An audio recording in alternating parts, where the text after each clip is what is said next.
Hello friends, welcome back to dream success academy. मैं अविनाश, आप सभी का स्वागत करता हूं आज के इस सेशन में। दोस्तों, आज के वीडियो में बिहार एसएससी इंटरव्यू भर्ती 2024 के लिए ज्ञान बिंदु जीएस एकेडमी के द्वारा निकाला गया प्रैक्टिस सेट नंबर 15 को कवर करेंगे। देखिए, ये हमारा जो है अंतिम प्रैक्टिस सेट है, क्योंकि इसमें टोटल 15 ही मॉडल प्रैक्टिस सेट दिया गया। ठीक है, तो इसके बाद मान लीजिए कि ये बुक समाप्त होने वाला है। इसके बाद हम लोग जो है न्यू प्रैक्टिस सेट स्टार्ट करेंगे प्लेटफॉर्म के वॉल्यूम 2। ठीक है, तो यदि चैनल में पहली बार तो चैनल को सब्सक्राइब करके बेल आइकन को प्रेस कर लीजिए, ताकि जब कभी भी मैं वीडियो बीएसएस से रिलेटेड बनाऊँ तो उसका नोटिफिकेशन आप तक जाए। और इसके पीडीएफ के लिए, ठीक है, इसके पीडीएफ के लिए आप टेलीग्राम चैनल को ज्वाइन कर लीजिए, वहाँ से आपको इसका पीडीएफ प्राप्त हो जाएगा। ठीक है, तो दोस्तों देखिए, ये जो बुक रहा ज्ञान बिंदु जीएस एकेडमी का, ठीक है, मेरा पर्सनली ओपिनियन है कि जो काफ़ी जो है अच्छा बुक रहा। ठीक है, और इसमें मैं कोशिश किया हूँ आपको जो भी पॉइंट्स हैं, इंपॉर्टेंट पॉइंट, वो आपको बताऊँ। और जो हार्ड लैंग्वेज में प्रश्न दिए गए थे, ठीक है, उसको आसान लैंग्वेज में करके आपको समझाऊं, ताकि आपको अच्छे से समझ आए और आपको प्रैक्टिस सेट के साथ साथ जो है आपका थ्योरी भी मजबूत होते चले। ठीक है, तो चलिए स्टार्ट करते हैं आज का सेशन। चलिए दोस्तों, देखिए अंतिम प्रैक्टिस सेट यानी कि सेट नंबर 15 को हम लोग कवर करेंगे। एक बार प्लीज आप लोग जो है सेशन को लाइक कर दीजिए। और देखिए, क्वेश्चन नंबर 1 जो है काफी अच्छा क्वेश्चन है, और इस तरह के जो प्रश्न बनते हैं वो काफी इंपॉर्टेंट होते हैं। ठीक है, तो देखिए क्वेश्चन नंबर 1 क्या कह रहा है, किस राज्य सरकार द्वारा गंधमर्दन हिल, देखिए क्या कह रहा है, गंधमर्दन हिल रेंज को जैव विविधता विरासत स्थल घोषित किया गया है। देखिए, गंधमर्दन हिल जो है ये आपको उड़ीसा राज्य में। ठीक है, चलिए अगला क्वेश्चन है कि विश्व जल दिवस 2023 की थीम क्या है। विश्व जल दिवस 2023 की थीम जो है जल और स्वच्छता संकट को हल करने के लिए परिवर्तन में तेजी लाना। ठीक है, और विश्व जल दिवस प्रति वर्ष किस डेट को मनाया जाता है, यानी किस तारीख को मनाया जाता है, याद रखें 22 मार्च को जो है विश्व जल दिवस मनाया जाता है। ठीक है, देखिए 22 मार्च को विश्व जल दिवस क्यों मनाया जाता है, क्योंकि जल संरक्षण को लेकर, ठीक है, जल संरक्षण को लेकर लोगों में जागरूकता फैलाने के लिए विश्व जल दिवस मनाया जाता है। आपको पता होगा कि देखिए जो पृथ्वी है, इस पर 21% जल है। ठीक है, बाकी 29% पर ही आपको भूमि है। ठीक है, किंतु 71% जल होने के बावजूद भी आपको जो 97% जल है ना, ठीक है, यह आपको महासागरों तथा सागरों में स्थित है। यानी कि आपके पास जो 3% शेष जल बच रहा है, इन 3% शेष जल में कुछ जल आपको भूमिगत रूप में है, तो कुछ जल हिमनद के रूप में यानी हिमानी के रूप में है। आपके पास लगभग 1% जल ही ऐसा है जो कि पीने लायक है। ठीक है, तो इसलिए जल की महत्ता को आप लोग समझिए और मैक्सिमम कोशिश कीजिए कि जल को जो है बचाएं। ठीक है, नेक्स्ट क्वेश्चन है, मालदीव की मुद्रा का नाम क्या है। देखिए, मालदीव की मुद्रा का नाम जो है यह रूफिया है, रूफिया। ठीक है, दिरहम की यदि बात करें तो देखिए, दिरहम आपको यूएई की रुपया का नाम है। ठीक है, यूएई की मुद्रा का नाम दिरहम है, सऊदी अरब की मुद्रा का नाम रियाल है, और रूस के मुद्रा का नाम आपको रूबल है। ठीक, चलिए नेक्स्ट क्वेश्चन है, अम्बेडकर ए लाइफ किसकी रचना है। अम्बेडकर ए लाइफ पुस्तक नामक पुस्तक किसने लिखा है, तो यह आपको शशि थरूर के द्वारा लिखा गया है। किसके द्वारा, शशि थरूर के द्वारा लिखा गया। ठीक, देखिए संजीव सान्याल यहाँ पर दिया हो, तो इन्होंने एक पुस्तक लिखा है क्रांतिकारी, जो कि संजीव सान्याल ने लिखा। ब्रेव हार्ट ऑफ भारत नामक पुस्तक विक्रम संवत ने लिखा। ठीक है, एक अरुंधति रॉय ने एक और पुस्तक लिखा है कि उसका नाम है आज़ादी। इसे जरूर याद रखिएगा जी, अब ये प्रेजेंट में तुरंत लिखा गया है इनके द्वारा पुस्तक आज़ादी नामक पुस्तक अरुंधति राय ने लिखा है। ठीक है, किंतु वहीं पर यदि आज़ाद कह दे, आज़ाद पुस्तक को किसने लिखा है, तो याद रखें इसको गुलाब नबी आज़ाद के द्वारा लिखा गया है। ठीक है, चलिए, जो कि पूर्व कांग्रेस का नेता रह चुके हैं। यहाँ पर देखिए रीजनिंग क्वेश्चन है, और आपको यहाँ बताना है कि रूस क्या है, रूस यानी रूबल, रूस की मुद्रा का नाम रूबल है, तो म्यांमार की मुद्रा का नाम क्या है, तो क्या है। ठीक है, क्वेश्चन नंबर 6 है कि फिजियोलॉजी यानी मानव शरीर, फिजियोलॉजी में जो है मानव शरीर का अध्ययन किया जाता है। ठीक है, तो देखिए पेट्रोलॉजी जो है ना, पेट्रोलॉजी में आपको चट्टानों का अध्ययन किया जाता है। ऑप्शन नंबर डी हो जाए। नेक्स्ट क्वेश्चन देखिए, क्वेश्चन नंबर आपका 8 है कि पृथ्वी की कुल सतह जो पानी से ढका हुआ है, तो पृथ्वी का कुल सतह 71% भाग जो है क्या, पानी से ढका हुआ है। ठीक है, अगला क्वेश्चन है कि निम्नलिखित में से जापान का महत्वपूर्ण सूती वस्त्र उद्यान केंद्र कौन सा है, तो यह आपको ओसाका हो जाएगा। ठीक है, ओसाका जो है जापान का एक शहर है जो कि सूती वस्त्र उत्पादन के लिए काफ़ी प्रसिद्ध है। ठीक है, देखिए अब बाकी आपको हिरोशिमा दिया हुआ है, तो जो परमाणु बम, पहला परमाणु बम गिराया गया था 6 अगस्त सन 1945 ईस्वी को। ठीक है, यह आई को हिरोशिमा शहर पर ही गिराया गया था। एक बहुत ही महत्वपूर्ण शहर जापान का। नागासाकी पर 9 अगस्त, ठीक है, 1945 को बम गिराया गया था। ये दो शहरें थी जिसमें बम गिराया गया था अमेरिका के द्वारा द्वितीय विश्व युद्ध के समय। ठीक है, देखिए एक क्वेश्चन आता है कि जापान का सबसे बड़ा, ठीक है, द्वीप कौन सा है। जापान का सबसे बड़ा द्वीप जो है, यह क्वेश्चन आ जाता है आपका बार बार। ठीक है, तो यह होन्शु द्वीप है। ठीक है, देखिए होन्शु द्वीप, और होन्शु द्वीप पर ही जापान की राजधानी क्या है, जापान की राजधानी आपको टोक्यो है, यह आपको होन्शु द्वीप पर ही स्थित है।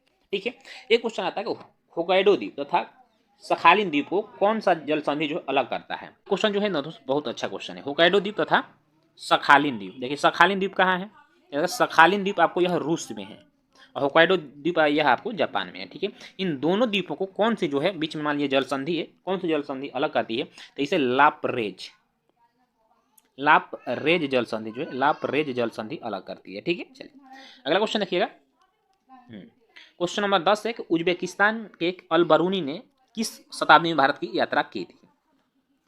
यह आपको 11वीं शताब्दी में मोहम्मद गजनवी के साथ, किसने? मोहम्मद गजनवी के साथ भारत में आया था और भारत आने वाला यह प्रथम मुस्लिम विद्वान कह सकते हैं था। ठीक है, 11वीं शताब्दी में आया था। इसने किताबुल हिंद नामक पुस्तक की भी रचना की, जिसमें कि भारतीय समाज के बारे में वर्णन किया। नेक्स्ट क्वेश्चन है, पश्चिमी पाकिस्तान के साथ स्वतंत्रता की लड़ाई लड़ने वाली पूर्वी पाकिस्तान की सशस्त्र सेना का नाम क्या था? देखिए, जब भारत आज़ाद हुआ था ना, तो दो पाकिस्तान बना था। देखिए, एक तो पाकिस्तान यहाँ जो मेन पाकिस्तान हो गया, ठीक है, यहाँ पे मेन पाकिस्तान हो गया, इसको पश्चिमी पाकिस्तान कहा जाता है। ठीक है, जस्ट देखिए यहाँ बांग्लादेश है, यहाँ पे अभी जो वर्तमान में बांग्लादेश है, ठीक है, ये पहले पूर्वी पाकिस्तान के नाम से जाना जाता है। क्या? पूर्वी पाकिस्तान के रूप में जाना जाता है। पूर्वी पाकिस्तान इसको बोला जाता है, इसको पश्चिमी पाकिस्तान बोला जाता था। ठीक है, दोनों एक ही देश थे, किंतु क्या हुआ, देखिए इसके बीच इतनी दूरी है ना कि इससे जो पूर्वी पाकिस्तान के जो लोग थे अपने को उपेक्षित समझते, क्योंकि जो पश्चिमी पाकिस्तान की सरकार मेन थी, यह इस जो है प्रदेश पे अच्छे से ध्यान नहीं देती, तो पश्चिमी पाकिस्तान इसका उपनिवेश बन गया था। ठीक है, तो यहाँ के एक नेता थे शेख मुजीबुर रहमान, जो अभी वर्तमान में बांग्लादेश की प्रधानमंत्री कौन है? शेख हसीना। ठीक है, शेख हसीना का नाम आप लोग सुने हैं, जो वर्तमान में बांग्लादेश के प्रधानमंत्री। तो शेख हसीना के पिताजी थे शेख मुजीबुर रहमान। उन्होंने एक सेना बनाई, कौन सी? मुक्त वाहिनी सेना। ठीक है, मुक्त वाहिनी सेना, और इन्होंने पूर्वी पाकिस्तान की आज़ादी की जो है घोषणा कर दी। ठीक है, इसके बाद पूर्वी पाकिस्तान और पश्चिमी पाकिस्तान में लड़ाई होता है सन 1971 ईस्वी में, जिसमें कि बहुत सारे जो है शरणार्थी के रूप में बांग्लादेशी भारत में घुसने लगे, जिससे कि भारत को मजबूर हो गए बांग्लादेश का जो है आपको सहायता करना पड़ा। और इसके बाद जो है 1971 ईस्वी भारत तथा मुक्त वाहिनी की संयुक्त सेना ने पाकिस्तान को हरा दिया, और इसके बाद जो बांग्लादेश एक स्वतंत्र राष्ट्र के रूप में निर्मित हुआ सन 1971 ईस्वी में। ठीक है, तो ये आपको मुक्त वाहिनी सेना हो जाएगा। ठीक है, चलिए नेक्स्ट क्वेश्चन देखिएगा कि भारतीय रिजर्व बैंक के दर कम करने का फलस्वरूप क्या होता है? देखिए, भारतीय रिजर्व बैंक दर कम करने से क्या हो जाएगा, तो इससे बाजार की जो तरलता है वह बढ़ जाती है। बाजार की तरलता क्या हो जाएगी? बढ़ जाएगी। अब देखिए, सोचिएगा बैंक दर क्या है। देखिए, बैंक दर क्या है? देखिए, आरबीआई जो होता है ना, देश में जो मौद्रिक नीति का निर्माण करता है आरबीआई करता है। तो जब आरबीआई, ठीक है, वाणिज्यिक बैंकों को, किसका? वाणिज्यिक बैंक में कौन सा हो जाएगा? जैसे मान लो एसबीआई हो गया, ठीक है, पीएनबी हो गया, यानी कि जितने भी पब्लिक कॉन्टैक्ट की बैंक है वो आपको वाणिज्यिक बैंक के अंतर्गत आ जाएगी। तो जब आरबीआई वाणिज्यिक बैंकों को, ठीक है, लंबे समय यानी कि बहुत लंबे समय के लिए क्या करती है? ऋण उपलब्ध कराती है, जिस ब्याज दर पे, उसको हम लोग कहते हैं बैंक दर। ठीक है, देखिए यहीं पे यदि क्वेश्चन आ जाए कि आरबीआई, ठीक है, जब वाणिज्यिक बैंकों को कम समय के लिए, ठीक है, कम समय के लिए लगभग 3 महीना के अंदर, ठीक है, मतलब 3 महीने के अंदर के लिए ऋण यदि उपलब्ध कराती है, तो उसे क्या कहते हैं? तो याद रखो, उससे रेपो रेट कहा जाता है। उससे आपको रेपो रेट कहा जाता है। ठीक है, किंतु अधिक समय के लिए यदि कहे तो फिर आपको बैंक दर हो जाएगा वह। तो यह जब बैंक दर बढ़ जाता है, यानी जब आरबीआई कम इंटरेस्ट पे, ठीक है, मान लीजिए कम इंटरेस्ट पे वाणिज्यिक बैंकों को लोन देने लगे, तो वाणिज्यिक बैंक क्या, ये भी भाई कम दाम पे लोगों को ऋण बांटेंगी, तो इससे क्या होगा कि बाजार में पैसा अधिक आ जाएगा। तो जब बाजार में पैसा आ जाएगा तो उसकी तरलता, मतलब लिक्विडिटी जो है बढ़ जाएगी, उसी को हम लोग कहते हैं बाजार में तरलता बढ़ जाएगी। ठीक है जी, किंतु यदि बैंक दर बढ़ा दिया जाए तो फिर बैंक की जो बाजार की तरलता है वो कम हो जाती है, इसे याद रखिएगा। ठीक है, चलिए यदि आपको इकोनॉमिक्स का क्लास लेना तो मैं आपको फिर अच्छे से बता देता है कि बैंक दर क्या है। ठीक है, आपको रेपो रेट क्या है? रेपो रेट तो आप लोग जानिएगा। रिवर्स रेपो रेट क्या है? तो देखिए, रिवर्स रेपो रेट यह आपको जब वाणिज्यिक बैंकों से, ठीक है, आरबीआई ऋण लेता है तो उसको रिवर्स रेपो रेट कहते हैं। ठीक है, और आपको सीआरआर एक होता है, ठीक है, सीआरआर कैश रिजर्व रेशियो। तो ये सब चीज़ें आपको इकोनॉमिक्स क्लास में अच्छे से बता दूंगा, किंतु यहाँ पे कम समय, क्योंकि हम लोग प्रैक्टिस सेट लगा रहे हैं, तो कोशिश है कि कम समय में आपको ज़्यादा से ज़्यादा चीज़ें बता दो। ठीक है, चलिए नेक्स्ट क्वेश्चन है कि लोकसभा की गणपूर्ति कुल सदस्य की कितनी होती है? तो कुल सदस्य का 1/10 होता है। ठीक है, चलिए 1/10 कहने का मतलब कि यदि जितने भी सदस्य हैं उसका 1/10 सदस्य सदन में नहीं है तो फिर कार्यवाही नहीं होगी। नेक्स्ट क्वेश्चन देखिएगा कि सर्वोच्च न्यायालय ने कार्य के स्थान पर शैक्षणिक संस्थाओं में महिलाओं के साथ होने वाले यौन उत्पीड़ना से सुरक्षा प्रदान हेतु दिशा निर्देश कब जारी किया था? तो यह जो है दिशा निर्देश सन 1997 ईस्वी में जारी किया था। तो यहाँ पे एक दिया हुआ है कि शैक्षणिक संस्थानों में महिलाओं के साथ है, यानी शैक्षणिक संस्थानों में महिला जो काम कर रहे हैं उनके साथ यौन प्रताड़ना होता है, तो फिर 1997 के तहत जो है दिशा निर्देश यानी कानून बनाया गया है। ठीक है, कार्यस्थल पर देखिए, कार्यस्थल जो महिलाएं कार्य करती हैं, जैसे फैक्ट्री में करती हैं या किसी ऑफिस में कार्य करती हैं, ठीक है, तो कार्यस्थलों पे यौन प्रताड़ना से संबंधित एक कानून आया था 2013 में, इसे भी जरूर याद रखिएगा। ठीक है, चलिए क्वेश्चन नंबर 15 है कि ध्वनि तरंग के विषय में क्या गलत है? देखिए ध्वनि तरंग के विषय में ध्वनि का वेग 3 × 10⁸ मीटर पर सेकेंड होता है। ठीक है, तो ये जो है आपको गलत हो जाएगा। देखिए ध्वनि की चाल नहीं, ये प्रकाश की चाल होता है। प्रकाश का चाल जो है 3 × 10⁸ मीटर पर सेकेंड होता है, तो यही आपको गलत हो गया। बाकी आपको ध्वनि का वेग जो है सबसे अधिक कहाँ होता है, ठोस में होता है, फिर आपको द्रव्य में होता है, फिर आपको गैस में होता है। ध्वनि तरंग निर्वात से होकर नहीं गुजर सकती है, निर्वात में वैक्यूम नहीं होता है, और ध्वनि तरंग वेग निर्वात में गैसों की अपेक्षा कम होता है। समझ ये जो है 3 सही है, गलत इसमें बताना है ऑप्शन है, ये गलत हो जाएगा। चलिए नेक्स्ट क्वेश्चन, आकाश में उड़ते पक्षी में होते हैं क्या, तो इसमें गतिज ऊर्जा तथा स्थितिज ऊर्जा दोनों होते हैं। ठीक है, देखिए न तो गतिज ऊर्जा और स्थितिज ऊर्जा, ऑप्शन जो है आपको डी हो जाएगा। ठीक है, क्योंकि देखिए यदि पक्षी आकाश में उड़ रही तो वो ऊंचाई पे है, इसलिए इसमें स्थितिज ऊर्जा है, और उड़ रही इसलिए उसमें गतिज ऊर्जा। ठीक है, चलिए क्वेश्चन नंबर आगे देखेंगे। नेक्स्ट क्वेश्चन आपका कि फीफा वर्ल्ड कप 2023 का, देखिए फीफा क्लब वर्ल्ड कप कह रहा है। ठीक है, फीफा क्लब वर्ल्ड कप 2023 का आयोजन किस शहर में किया गया, तो यह आपको जेदा में किया गया, और जेदा कहाँ है, यह सऊदी अरब के शहर है। कौन, सऊदी, ठीक है, सऊदी अरेबिया। ठीक है, नेक्स्ट क्वेश्चन है कि एक्सपोसैट भारत का पहला पोलीरिमेट्री मिशन किस संस्था द्वारा बनाया जा रहा है, यह आपको इसरो के द्वारा बनाया जा रहा है। ठीक है, देखिए यह जो है इसरो तथा रमन इंस्टीट्यूट, ठीक है, रमन इंस्टीट्यूट के सहयोग से बनाया जा रहा है। यह क्या करेगा कि यह चमकीले खगोलीय एक्स किरणों का, क्या एक्स किरणों, जो चमकीले एक्स किरण है उसका अध्ययन करेगा। ठीक है, चलिए अगला क्वेश्चन है क्रेमलिन किस देश का राष्ट्रीय स्मारक है। क्रेमलिन जो है यह आपको रूस का राष्ट्रीय स्मारक है। कहाँ का, रूस का राष्ट्रीय। मिस्र का राष्ट्रीय स्मारक गीजा है। चलिए अगला क्वेश्चन देखेंगे, निम्नलिखित में से कौन सा देश का सबसे पुराना पैरामिलिट्री दल है। देखिए पैरामिलिट्री यानी सीएपीएफ का बात कर रहे हैं, तो सबसे पुराना जो पैरामिलिट्री है यह आपको असम राइफल है। ठीक है, देखिए असम राइफल का स्थापना सन 1935 ईस्वी में किया गया था, और यह जो है चीन सीमा तथा म्यांमार की सीमा पर कार्य करता है। इससे जो है पूर्वोत्तर का प्रहरी तथा पर्वतीय मित्र भी कहा जाता है। ठीक है, देखिए सीआरपीएफ की स्थापना की यदि बात करें तो सीआरपीएफ का स्थापना सन 1939 ईस्वी में हुआ था। कब, 1939 ईस्वी में। ठीक है, बीएसएफ की स्थापना 1965 ईस्वी में पाकिस्तान युद्ध के बाद हुआ था। ठीक है, इसके बाद बीएसएफ का स्थापना हुआ था। चलिए देखिए क्वेश्चन नंबर 28 है आपका कि ब्रह्मपुत्र नदी को अरुणाचल प्रदेश में किस नाम से जाना जाता है। देखिए ब्रह्मपुत्र अरुणाचल में दिहांग के नाम से जाना जाता है। जब यह बांग्लादेश में प्रवेश करती है, बांग्लादेश में, ठीक है, तो इसे जमुना कहा जाता है। क्या, फिर इसे जमुना कहा जाता है। ठीक है, और तिब्बत में देखिएगा ब्रह्मपुत्र नदी को किस जगह क्या क्या नाम है, तिब्बत में इसे सांगपो के नाम से जाना जाता है। और देखिए जब गंगा, ठीक है, गंगा आपको बांग्लादेश में प्रवेश करती है तो उसे पद्मा कहा जाता है। इस सबको याद रखिएगा। देखिए जब पद्मा, ठीक है, और जमुना ये दोनों नदियां मिल जाती हैं तो फिर इसका नाम मेघना हो जाता है। क्या, इसका नाम मेघना हो जाता है। नहीं, जब ब्रह्मपुत्र और गंगा नदियां मिलती हैं तो बांग्लादेश में इसे मेघना के नाम से जाना जाता है, भी याद रखिएगा। क्वेश्चन 29 का बक्सर का युद्ध कब हुआ था, 1764 ईस्वी में बक्सर का युद्ध हुआ था। मीर कासिम, ठीक है, त्रिगुट सेना में मीर कासिम, सुजाउद्दौला तथा शाह आलम द्वितीय के बीच, और अंग्रेजी सेनापति था यह हेक्टर मुनरो था। कौन, हेक्टर मुनरो था। ठीक है, चलिए जिसमें त्रिगुट सेनाओं की पराजय हुई थी। अगला क्वेश्चन है कि राजकोषीय घाटा को कैसे परिभाषित किया जा सकता है। ठीक है, देखिए राजकोषीय घाटा बराबर क्या होता है, कुल व्यय माइनस राजस्व प्राप्तियां प्लस गैर ऋण की पूंजीगत प्राप्ति। ऑप्शन नंबर सी हो जाएगा। देखिए आसान भाषा में समझिए कि राजकोषीय भाषा जो है क्या होता है।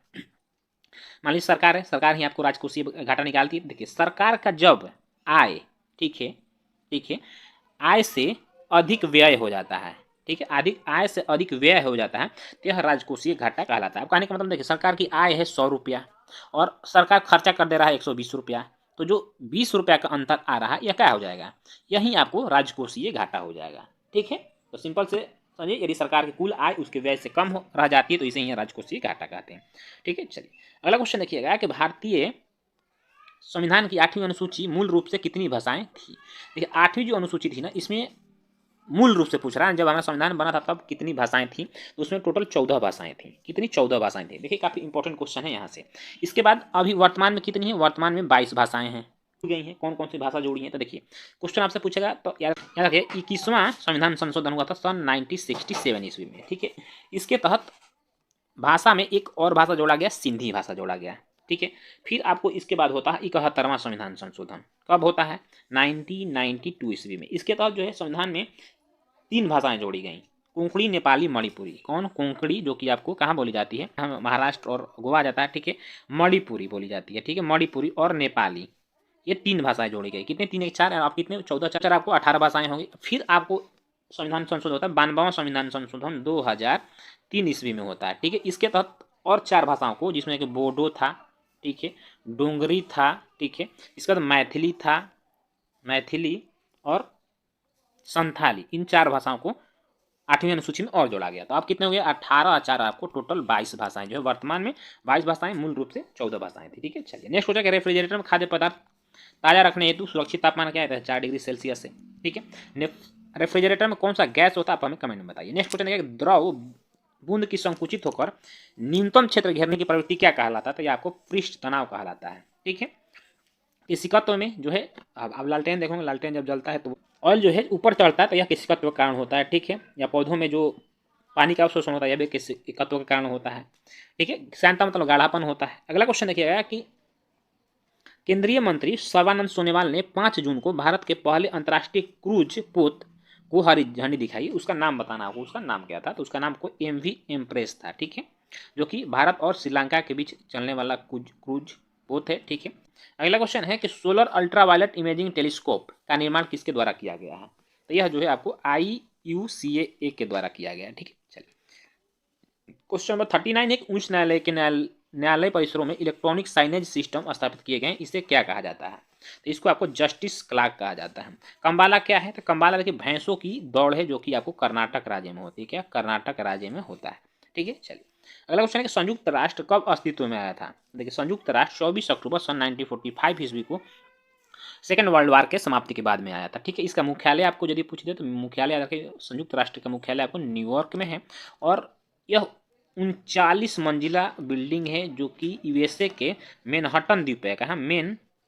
मैनहट्टन द्वीप पर ये क्वेश्चन आपसे पूछ सकता है। ठीक है, देखिए जब UNO बना था, ठीक है, उस समय इसमें टोटल जो है 51 सदस्य देश थे। ठीक है, किंतु वर्तमान में परिदृश्य को देखें तो वर्तमान में 193 देश हैं। ठीक है, अगला क्वेश्चन है राष्ट्रीय मानवाधिकार आयोग की स्थापना हुई थी कब? तो यह स्थापना 1993 ईस्वी में हुआ था। ठीक है, देखिए राष्ट्रीय मानवाधिकार आयोग का जो अध्यक्ष होता है, ठीक है, यह सुप्रीम कोर्ट का कोई सेवानिवृत्त जज होता है। ठीक है, मानव के अधिकारों के लिए कार्य करती है। क्वेश्चन नंबर आपका 46 है कि विश्व का सबसे बड़ा समुद्री संरक्षित क्षेत्र कहाँ है? तो विश्व का सबसे बड़ा समुद्री संरक्षित क्षेत्र जो यह उत्तर पूर्वी हवाई द्वीप पर है। ठीक है, हवाई द्वीप कहाँ है? यह आपको याद रखें USA में है। ठीक है, विश्व का सबसे बड़ा द्वीप जो है यह ग्रीनलैंड है, जिसपे कि आपको डेनमार्क का आधिपत्य है। ठीक है, राजनीतिक रूप से, किंतु भौगोलिक रूप से देखें तो यह उत्तरी अमेरिका में आ जाता है। अगला क्वेश्चन है निम्नलिखित में किनके द्वारा गुलामगिरी नामक पुस्तक लिखा गया था? ये काफ़ी जो है फेमस पुस्तक है और काफ़ी जो है एग्जामों में बार बार आने वाला पुस्तक है, जिसे नोट डाउन जरूर करिएगा, वेरी वेरी कर। ठीक है, यह पुस्तक आपको ज्योतिबा फुले के द्वारा लिखा गया था। ठीक है, ज्योतिबा फुले ने सत्यशोधक समाज की भी स्थापना किया, सत्यशोधक समाज की स्थापना, इसे भी जरूर याद रखिएगा। क्वेश्चन 48 है बिहार सोशलिस्ट पार्टी का औपचारिक स्थापना किस वर्ष हुआ? तो सन 1934 ईस्वी में बिहार सोशलिस्ट पार्टी की स्थापना होती है, जिसके प्रथम जो अध्यक्ष थे, ठीक है, यह आचार्य नरेंद्र देव थे। कौन? आचार्य नरेंद्र देव थे। तथा इसके जो सचिव थे यह बिहार के जाने माने नेता जयप्रकाश नारायण थे। कौन? जयप्रकाश नारायण थे। ठीक है, याद रखिएगा। भारतीय संविधान के किस अनुसूची में असम, मेघालय, त्रिपुरा और मिजोरम, ठीक है, इन 4 राज्यों के जनजातीय क्षेत्रों के प्रशासन से संबंधित प्रावधान किए गए हैं? तो 6ठी अनुसूची में, 6ठी अनुसूची जो होता है, जिससे आपको पता है 12 अनुसूचियां, जिसमें कि 6ठी अनुसूची में कहा गया है कि भारत पूर्वोत्तर के 4 राज्य असम, मेघालय, त्रिपुरा और मिजोरम के जनजातीय क्षेत्रों के प्रशासन के बारे में चर्चा किया गया है। चौथी जो अनुसूची है इसमें राज्यसभा, ठीक है, में सीटों का जो आवंटन किया गया है चौथी अनुसूची में। ठीक है, चलिए याद रखिए। नेक्स्ट क्वेश्चन है कि भारत में क्या है? तो देखिए भारत में बहुदलीय व्यवस्था है। देखिए द्विदलीय व्यवस्था आपको USA में है, यानी USA में सिर्फ 2 ही दल हैं। भारत में बहुत सारे दल हैं, मतलब बहुत सारे क्या है कि राजनीतिक पार्टियां। अगला क्वेश्चन, अमीटर का प्रतिरोध शंट के प्रतिरोध की अपेक्षा क्या होता है? तो ये हमेशा क्या होता है? कम होता है, याद रखिएगा। अगला क्वेश्चन, एक अल्कोहल का क्वथनांक 78 डिग्री सेल्सियस से केल्विन पैमाने पर इसका तापमान क्या हो जाएगा? ठीक है, तो इसका केल्विन पैमाने पर निकाला तो 351 केल्विन हो जाएगा। ठीक है, कैसे हो जाएगा? तो इसके लिए देखिए सूत्र आपका क्या हुआ, C-0 बटा आपका 100 हो गया इक्वल टू K माइनस 273/100। ठीक है, चलिए इस पर सेल्सियस 78 डिग्री है, 78 डिग्री है। ठीक है, बटा क्या हो जाए 100 माइनस 0 है तो 0 हो जाएगा, K माइनस 273/100। ठीक है, ये देखिए कट गया। जब 273 इधर करिएगा तो 78 प्लस 273 बराबर केल्विन हो जाएगा। अब इसको जोड़ दीजिएगा तो आपको 351 हो जाएगा। ठीक है, चलिए अगला क्वेश्चन देखिएगा, लिथियम बैटरी आविष्कारक जॉन गुडन इनफ का 100 वर्ष की आयु में निधन हो गया। उन्हें किस वर्ष नोबेल पुरस्कार से सम्मानित किया गया था? 2019 में नोबेल पुरस्कार से सम्मानित किया गया था। ठीक है, अगला क्वेश्चन है कि विश्व पर्यावरण दिवस 5 जून को मनाया जाता है। विश्व पर्यावरण दिवस के संदर्भ में कौन सा कथन जो है यह सही है? तो देखिए, इस बार विश्व पर्यावरण दिवस 2023 की थीम बीट प्लास्टिक पोल्यूशन है। यह थीम प्लास्टिक प्रदूषण के समाधान पर आधारित है। ये तो आपको सही है। संयुक्त राष्ट्र महासभा ने साल 1971 में विश्व पर्यावरण दिवस की शुरुआत की थी। यह गलत हो जाएगा। ठीक है, विश्व पर्यावरण दिवस की शुरुआत जो है सन 1972 ईस्वी में किया गया था, इसलिए गलत हो जाएगा। ऑप्शन नंबर ए आपका सही आंसर है। ठीक है, चलिए क्वेश्चन नंबर 58 है, लाइफ टाइम अचीवमेंट के लिए 45वां यूरोपीय निबंध पुरस्कार से किसे सम्मानित किया गया है? तो आपको अरुंधति रॉय को सम्मानित किया गया। किसको? अरुंधति रॉय को सम्मानित किया गया है। इनकी पुस्तक वही है जैसे मैंने पहले बताया, आज़ादी के लिए। ठीक है, चलिए अगला क्वेश्चन है, 1907 ईस्वी में जमशेदजी टाटा द्वारा टिस्को की स्थापना कहाँ किया गया था? तो ये आपको बिहार के साक्ची में किया गया था, जो कि वर्तमान में अब कहाँ हो गया? वर्तमान में यह झारखंड में है। ठीक है, चलिए हाँ 65 है कि भारतीय मुस्लिम लीग की स्थापना किस वर्ष हुआ था? देखिए, भारतीय मुस्लिम लीग की स्थापना सन 1906 ईस्वी में सलीमुल्लाह खां तथा आगा खां के नेतृत्व में ढाका में हुआ था। ठीक है, मुस्लिम जो लीग का स्थापना हुआ था यह अंग्रेजों को लाभ पहुंचाने के लिए ठीक है, यानी अपने स्वयं के हितों के लिए इसका स्थापना किया गया था। ठीक है, चलिए आगे चलकर यही मुस्लिम लीग को जो है 1909 ईस्वी में, याद रखिएगा, अलग निर्वाचन क्षेत्र की मांग कर दिया जाता है। किससे? अमृतसर अधिवेशन से। ठीक है, अमृतसर का अधिवेशन में अलग निर्वाचन क्षेत्र के लिए मांग किया गया, जिससे कि लॉर्ड मिंटो द्वारा तुरंत मान लिया जाता है। और 1909 ईस्वी में जो है आपको बाद में पहली बार अलग निर्वाचन प्रणाली के तहत जो मुस्लिमों को क्षेत्र दिया गया था। ठीक है, और यहीं से जो है भारत के बंटवारे की नींव पड़ गई थी। और लाहौर अधिवेशन 1940 में जो है अलग देश का ही मांग कर दिया गया था मुस्लिम लीग के द्वारा। ठीक है, चलिए अगला क्वेश्चन है, प्राकृतिक रबड़ का वल्कनीकरण किस तत्व को डालकर किया जाता है जिसके कि इससे अधिक लचीला और अधिक मजबूत बनाया जा सके? तो इसमें सल्फर डाल दिया जाता है। ठीक है, जब सल्फर डाल दीजिएगा तो यह अधिक लचीला हो जाएगा और मजबूत हो जाता है। ठीक है, क्वेश्चन नंबर 67 है आपका कि एक कोष में मौजूद इलेक्ट्रॉनों की अधिकतम संख्या किस सूत्र द्वारा ज्ञात की जाती है? तो यह 2n² द्वारा ज्ञात किया जाता है। ऑप्शन नंबर सी इधर राइट आंसर। ठीक है, क्वेश्चन नंबर आपका 72 है कि पवन ऊर्जा क्षमता के मामले में कौन सा राज्य पहले स्थान पर पहुंच गया है? देखिए, पवन ऊर्जा के मामले में पहले स्थान पहले जो था यह आपको तमिलनाडु था। ठीक है, तमिलनाडु था, किंतु अब इसको पछाड़ कर गुजरात जो है पहले नंबर पर पहुंच गया है, दूसरे पर तमिलनाडु हो गया है। ठीक है, चलिए दोस्तों क्वेश्चन नंबर 78 देखिएगा कि जहांआरा द्वारा लिखित शेख मोइनुद्दीन चिश्ती की जीवनी का नाम क्या है? तो इसको मुनिस अल अरवाह के नाम से जो है शेख मोइनुद्दीन चिश्ती की जीवनी लिखी किसने? जहांआरा खान ने। ठीक है, देखिए जहांआरा जो थी यह शाहजहां की बड़ी पुत्री थी। अगला क्वेश्चन है कि ब्रिटिश प्रधानमंत्री रैमजे मैकडोनाल्ड, या इस नाम को याद रखिएगा, द्वारा सांप्रदायिक पंचायत की घोषणा कब की गई थी? देखिए, सांप्रदायिक पंचायत की घोषणा सन 1932 ईस्वी में किया गया था। ठीक है, किंतु इसमें डेट दे दिया है तो आपको अगस्त 1932 याद रखिएगा।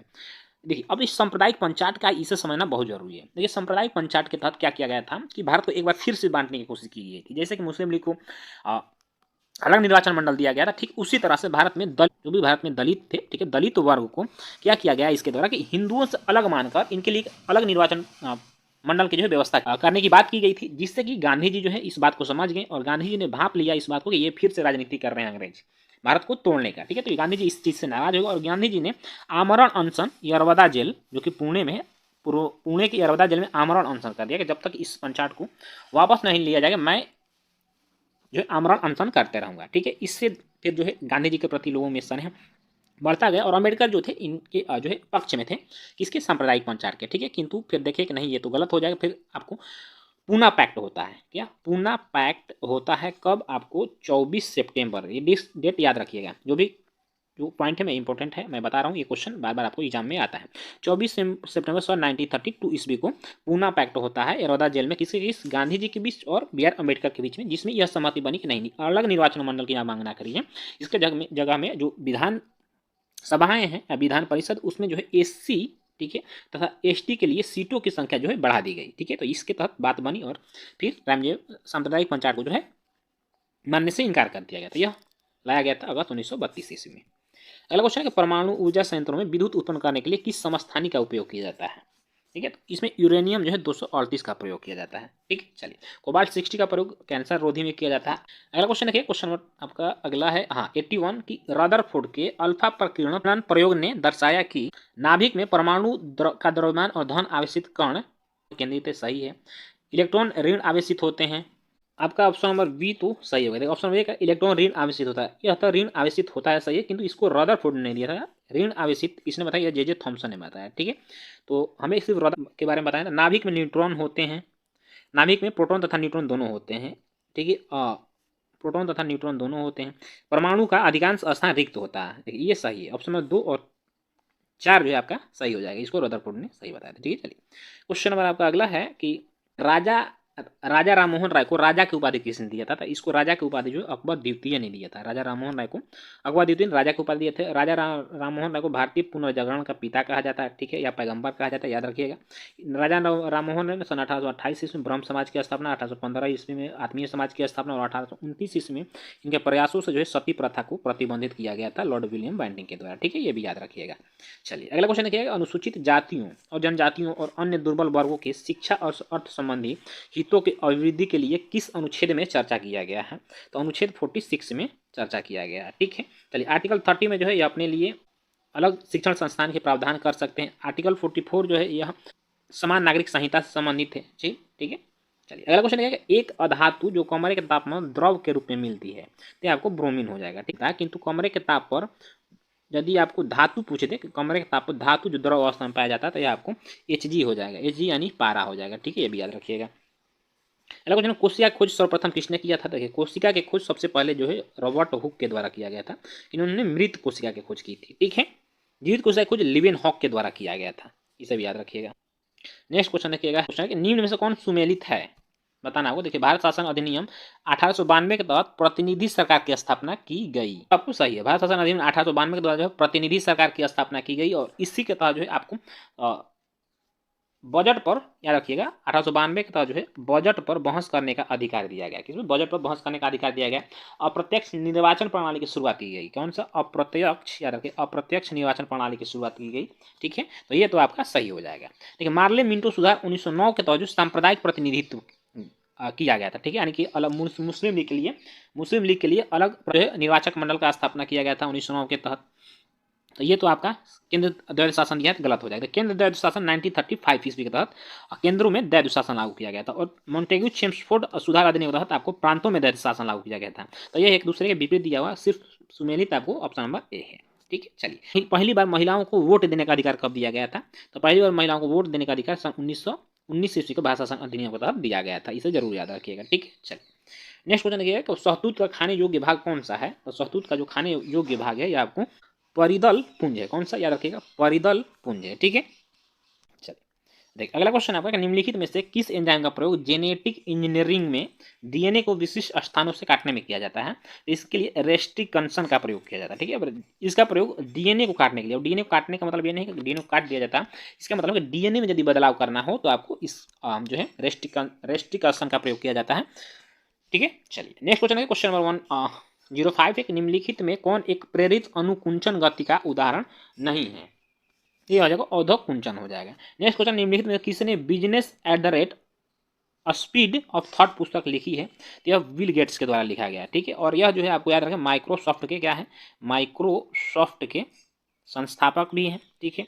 और बिल गेट्स ने एक और पुस्तक लिखी है द रोड अहेड। कौन सी पुस्तक? द रोड अहेड पुस्तक, यानी कि आगे की योजना नामक पुस्तक लिखी है, भी इनकी द्वारा लिखी गई पुस्तक है, ठीक है। चलिए नेक्स्ट क्वेश्चन है, भास्कर की लीलावती किस विषय का मानक मूल पाठ है? तो यह आपको गणित का मानक मूल पाठ, लीलावती जो पुस्तक है अब आपको गणित पर आधारित पुस्तक है, ठीक है। 112 नंबर है कि हाल ही में हैचेट इंडिया द्वारा प्रकाशित पुस्तक द योग सूत्र फॉर चिल्ड्रन किसने लिखी है? द योग सूत्र फॉर चिल्ड्रन यह आपको रूपा पाई के द्वारा लिखा गया पुस्तक। किसके द्वारा? रूपा पाई के द्वारा, ठीक है। दुनिया के सबसे बड़े म्यूजियम युगे युगिन भारत का निर्माण किस शहर में किया जाएगा? तो युगे युगिन भारत जो कि दुनिया का सबसे बड़ा क्या होगा म्यूजियम होगा, इसका जो है आधारशिला नरेंद्र मोदी के द्वारा रखा गया और यह दिल्ली में बनकर जो है आपको तैयार होगा, ठीक है। इतना समझिए कि कितना बड़ा होगा, इसमें लगभग 950 कमरे होंगे। कितने? 950 कमरे होंगे और यह 3 मंजिला बिल्डिंग होगा। क्वेश्चन नंबर 115 के Catherine Mayo, Elden Huxley, Charles Andrews और विलियम डिग्बी के बीच आम रिश्ता क्या था? तो इन लोगों ने ये देखिएगा, इन्होंने ब्रिटिश शासन के दौरान भारत की हालत पर टिप्पणियां लिखी थी, यानी पुस्तक लिखी थी, ठीक है। चलिए क्वेश्चन नंबर आगे देखते हैं। 116 है कि चावल में प्रचुरता है किसका, यानी चावल में क्या पाया जाता है? तो चावल में याद रखिएगा आपको स्टार्च पाया जाता है। क्या? स्टार्च पाया जाता है, ठीक है। प्रोटीन आपको दालों में पाया जाता है। नेक्स्ट क्वेश्चन है, निम्नलिखित में से संसाधन का कौन सा तरीका दूध दूधों के परिरक्षण में प्रयोग किया जाता है, यानी दूध उत्पादों के परिरक्षण अधिक समय तक उन्हें जो है सुरक्षित रखने के लिए इसमें पाश्चुरीकरण का प्रयोग किया जाता है। ठीक है, किसका? पाश्चुरीकरण का। देखिए पाश्चुरीकरण प्रक्रिया क्या है, तो इसमें जो है दूध को बहुत तेज गर्म किया जाता है। क्या? बहुत तेज गर्म कर तुरंत इसको शीघ्र ही यानी ठंडा कर लिया जाता है, जिससे कि इसमें जो दूध को खराब करने वाले बैक्टीरिया होते हैं वह मर जाते हैं और दूध जो अधिक दिनों तक सुरक्षित रहता है। देखिए क्वेश्चन 129 है कि कायिक प्रवर्धन का लाभ यह है कि इस प्रकार उत्पन्न सभी पौधे होते हैं किस प्रकार के? तो ये जो आनुवांशिक रूप से समान होते हैं कायिक प्रवर्धन में। ठीक है, आपको पता होगा जो पौधे होते हैं, पौधों में जो प्रजनन होता है ना, यह दो प्रकार से होता है। एक लैंगिक प्रजनन होता है, एक अलैंगिक प्रजनन होता है। जो बीज के माध्यम से प्रजनन होता है बीज के, उसे लैंगिक प्रजनन कहते हैं, और जो बीज रहता है बिना बीज का प्रजनन होता है उसे अलैंगिक प्रजनन कहते हैं। ठीक है, चलिए क्वेश्चन नंबर 32 है कि सेज का पूर्ण रूप क्या है? देखिए सेज का full form special economic zone होता है, स्पेशल इकोनॉमिक जोन होता है। ठीक है, देखिए सेज का है एक ऐसा सिस्टम, इसके तहत देखिए जैसे मान लीजिए कि भारत का जो कर के क्षेत्र में, ठीक है, कर के क्षेत्र में भारत का जो सामान्य नियम होता है, ठीक है, यानी सामान्य जो नियम होता है यह सेज वाले जो क्षेत्र होता है उसमें लागू नहीं होता है। सेज की अवधारणा भारत ने चीन से लिया है। इसके तहत जो कुछ इकोनॉमिकल कुछ का टैक्सेशन में छूट दिया जाता है ताकि उससे विदेशी निर्यात जो है क्या होगा, विदेशी निर्यात को बढ़ावा मिले। ठीक है, और विदेश की कंपनियां भारत में इन्वेस्ट करें, भारत के सामान का जो है निर्यात बढ़े, तो इसलिए जो है कुछ स्पेशल छूट दिया जाता है सरकार के द्वारा, जिसे हम स्पेशल इकोनॉमिक जोन कहते हैं। ठीक है, आगे 137 नंबर है आपका। दोस्तों यदि सेशन अच्छा लगे तो अपने दोस्तों में से जरूर शेयर करिए, और जो है हमारा अंतिम सेट है ये। ठीक है, तो आप लोग सपोर्ट जरूर करें, यदि चैनल पहली बार चैनल को सब्सक्राइब भी करें। और क्वेश्चन 137 है, पुष्प के इस भाग में केसर उत्पन्न होती है? तो यह वर्तिका तथा वर्तिका में उत्पन्न होता है। ठीक है, केसर जो होता है वर्तिका तथा वर्तिका से उत्पन्न होता है। अगला क्वेश्चन है कि राज्य पृथ्वी पर ईश्वर का अवतार है, उक्त कथन किस विचारक का है? तो यह कथन जो है आपको हेगेल ने दिया था। किसने? हेगेल ने दिया था। इन्होंने कहा था कि जो राज्य है पृथ्वी पर एक ईश्वर का अवतार है। ठीक, चलिए नेक्स्ट क्वेश्चन देखेंगे। 14वीं शताब्दी में मोरक्को के किस यात्री व इतिहासकार का न्याय व्यवस्थापक के रूप में दिल्ली दरबार में मोहम्मद बिन तुगलक द्वारा स्वागत किया गया था? देखिए मोरक्को यात्री कौन था? इब्न बतूता था। देखिए इब्न बतूता जो कि मोरक्को का रहने वाला था, यह मोहम्मद बिन तुगलक के दरबार में थे। ये याद रखिएगा, मोहम्मद बिन तुगलक के दरबार में आने वाला जो यात्री था यह इब्न बतूता था। इसने अपनी पुस्तक लिखी थी एक रेहला, जिसमें कि भारतीय समाज का इन्होंने वर्णन किया था। ठीक है, अगला क्वेश्चन है, अगला क्वेश्चन आपका, एक नए डॉक्यूमेंट को खोलने का शॉर्टकट क्या है? जब एक नए डॉक्यूमेंट को खोलना तो इसका शॉर्टकट है CTRL+A। मॉन्ट्रियल प्रोटोकॉल किससे संबंधित है? तो मॉन्ट्रियल प्रोटोकॉल आपको ओजोन परत संरक्षण से संबंधित है। यह प्रोटोकॉल सन 1887 ईस्वी में हुआ था, इसे जरूर याद रखिएगा, क्वेश्चन ये आता है। ठीक है, जबकि क्योटो प्रोटोकॉल जो हुआ था 1897 ईस्वी में हुआ था। ठीक, रखते हैं। क्वेश्चन 147 है कि भारतीय विधान पालिका प्रथम बार द्विसदनीय बनाई गई थी कब?